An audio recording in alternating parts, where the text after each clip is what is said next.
कहते हैं शादी दो आत्माओं का मिलन होता है, लेकिन अब लगता है कि ये आत्माएं मिलकर क्राइम पार्टनर बनने लगी हैं। जहां एक समय में टीवी पर सास बहू के सीरियल बदनाम थे, वहीं अब रियल लाइफ इतनी टीआरपी फ्रेंडली हो गई है कि टीवी के डायरेक्टर भी अब चुपचाप बैठ गए हैं, क्योंकि असली जिंदगी में जो हो रहा है वो उनकी कल्पना से भी परे है।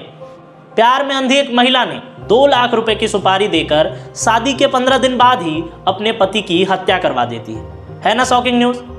लेकिन उससे पहले हम हाल की घटनाओं की चर्चा करेंगे, जिसमें मेरठ उत्तर प्रदेश, जो कि मार्च 2025 की ही घटना है, सौरभ राजपूत की पत्नी मुस्कान रस्तोगी ने अपने प्रेमी साहिल शुक्ला के साथ मिलकर सौरभ की हत्या करवा देती है और सौरभ के शव के टुकड़े टुकड़े करके एक ड्रम में भरकर सीमेंट से पैक भी करवा देती है और उसके बाद मनाली घूमने निकल जाती है जैसे कुछ हुआ ही नहीं है।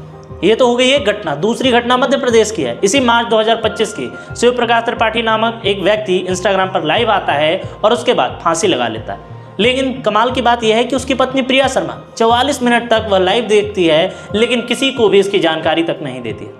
पुलिस जांच में सामने आया कि पत्नी के अवैध संबंध थे और इस बात से ही उसका पति परेशान होकर आत्महत्या कर लेता है।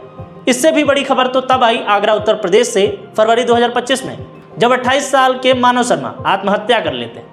वो एक टेक कंपनी में मैनेजर के रूप में काम कर रहे थे और उनकी पत्नी के शादी से पहले कई सारे संबंध थे। ये खबर कई दिनों तक सोशल मीडिया पर चर्चा में रही। मरने से पहले बनाए गए वीडियो में उन्होंने अपनी पीड़ा बताई थी, जिसको लेकर सोशल मीडिया पर भी खूब चर्चा रही। लेकिन अब जो खबर हम आपको बताने वाले हैं वो और शॉकिंग है। उत्तर प्रदेश के औरैया की कहानी ऐसे जैसे किसी क्राइम थ्रिलर फिल्म का स्क्रिप्ट हो या उससे भी परे। लेकिन अफसोस है कि यह सब रियल लाइफ में हो रहा है, रियल लाइफ में नहीं। उत्तर प्रदेश के औरैया से यह मामला जब सामने आया, जिसने ना सिर्फ रिश्तों की परिभाषा को झकझोर दिया, बल्कि शादी एक पवित्र बंधन है वाली कहावत को भी कटघरे में खड़ा कर दिया है। अब जरा गौर फरमाइए, एक लड़की जिसका नाम प्रगति है, नाम सुनकर लग रहा होगा कि कुछ बेहतर होने वाला है, लेकिन यह प्रगति ने सीधा अपने पति को परलोक ही भेज दिया। पुलिस जांच में पता चला कि दिलीप की हत्या की साजिश उसकी पत्नी प्रगति ने ही रची थी। जनपद औरैया का थाना सहार क्षेत्र अंतर्गत गेहूं का खेत में एक आदमी घायल अवस्था में पड़े होने का सूचना 19 तारीख को पुलिस को 112 के माध्यम से मिला था। सूचना मिलने पर तुरंत ही पुलिस मौके पर पहुंचकर घायल व्यक्ति को तुरंत इलाज के लिए हॉस्पिटल भेजा गया था, जहां पर उनका पहचान दिलीप यादव का हुआ है, जो हाल में दिव्यापुर में रहता था और मूलतः मैनपुरी का निवासी था। प्रस्तुत व्यक्ति का घायल होने और घायल अवस्था में मिलने का लेकर मुकदमा अपराध संख्या 44/25 अंतर्गत धारा 109 BNS पुलिस द्वारा पंजीकृत किया गया था।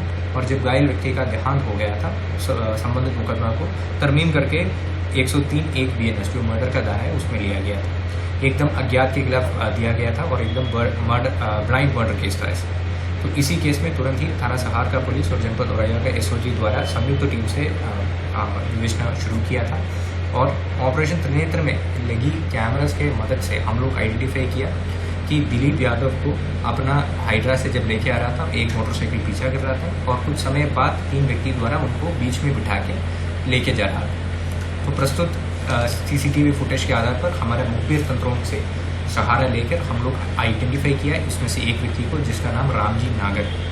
प्रगति का किसी और युवक के साथ प्रेम संबंध था। जब उसके घर वालों को इस बारे में पता चला तो उन्होंने उसकी शादी उसकी बड़ी बहन के देवर दिलीप से करा दी। प्रगति इस शादी से खुश नहीं थी और उसने अपने प्रेमी के साथ मिलकर दिलीप को रास्ते से हटाने की योजना बनाई। उसने अपने प्रेमी अनुराग के साथ मिलकर 2 लाख रुपए में भाड़े के शूटरों को सुपारी दे दी। और हैरान करने वाली बात तो यह है कि ये रकम भी उसने अपने जो नेग और सगुन में मिले पैसे थे उनमें से दिए। अब जरा सोचिए कि जिन रिश्तेदारों ने उनको भविष्य संवारने के लिए सगुन के रूप में पैसे दिए, उन्हें क्या पता था कि वो इन्हीं पैसों से उनके ही लड़के की भविष्य खत्म कर देगी। यह घटना 19 मार्च को हुई, जब दिलीप अपने घर लौट रहे थे। तभी पालिया गांव के पास शूटरों ने उन्हें घेर लिया, पहले पीटा, फिर सिर पर गोली मारी और फिर गेहूं के खेत में फेंक कर भाग गए। दिलीप ने 21 मार्च को अस्पताल में अपना दम तोड़ दिया और इसके साथ ही खत्म हो गया एक मासूम का जीवन, जिसकी गलती सिर्फ इतनी थी कि वो एक गलत इंसान से शादी कर लिया था और गलत शादी में शामिल हो गया। अब उसका क्या कसूर कि किसी का प्रेम संबंध हो?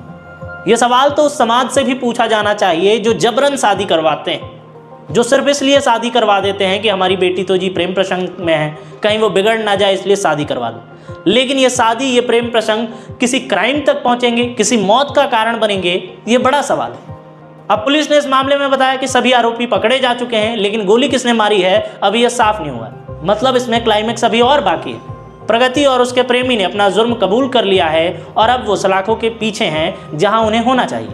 पर एक सवाल जो हम सबके लिए है कि क्या समाज में जबरदस्ती की शादी करवाना सही है? क्या प्यार के नाम पर हत्या को जायज ठहराया जा सकता है? और उससे भी बड़ा सवाल तो ये है कि क्या अब रिश्ते भी इमोशनल नहीं रहे, वो भी ट्रांजैक्शनल हो चुके हैं? ये सारे सवाल हम आपसे पूछ रहे हैं और इसका जवाब आप कमेंट सेक्शन में जरूर दें। पुलिस ने खुलासा किया जिसमें आपके भाई का भी नाम है, क्या कहना चाहेंगे आप? इसमें अगर मेरे भाई कहाँ थे उसको गिरफ्तार कर लीजिए। क्या पहले से पता था कि इस लड़की से आपके भाई का कोई संबंध है? ये नहीं, घर में किसी को मालूम नहीं था। अगर किसी को मालूम हो, ये करने देगा किसी का माँ बाप? बहन भी होगी, ये भी नहीं करने देगी। मर्डर कोई करने देगा? ये बताइए। प्रगति के बारे में क्या कहना चाहेंगे? हमें कोई जानकारी नहीं। जिसने अपने जो है पति की हत्या की, वो आपके गांव में कई साल से रह रही थी, कैसा व्यवहार था उसका? ये हमें कोई जानकारी नहीं है। तो अब आप क्या मांग करेंगी? अब आपके भाई को पुलिस ने पकड़ा है, तो क्या मांग करेंगी कि जिसकी हत्या हुई उसको किस तरीके से इंसाफ मिले? इंसाफ हम क्या बताएं आपको, बताइए। अगर मेरे भाई कहाँ थे तो उसको जेल भेज देना चाहिए। भाई का पहले कोई आपराधिक इतिहास तो नहीं रहा? किसी से नहीं रहा। व्यवहार कैसा था अनुराग का? अच्छा था। कोई क्या काम करता था भाई? अभी कुछ नहीं, पढ़ाई कर रहा था। किस क्लास में? BSc अभी कंफर्म हुई है, फाइनल।